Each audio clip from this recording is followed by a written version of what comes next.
Hello everyone, how to Tuts back with another new video, and in this video I will guide you how to change your profile or avatar decoration on Discord. So go to your Discord application or open your Discord, so you can see, and then click the user settings and then click edit user profile, and you can see the option avatar decoration, change the decoration.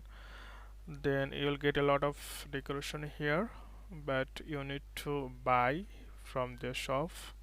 So if you like, for example, if you click here, it's a rainbow, or it's like you can see it will be animated your profile.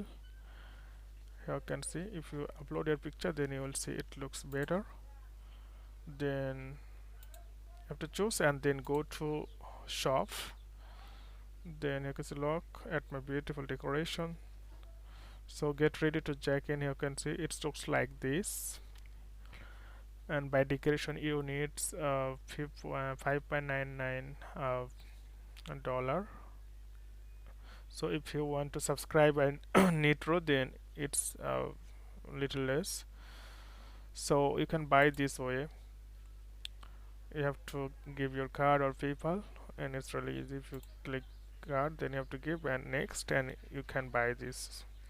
So okay friend, today's no man, see you in the next video.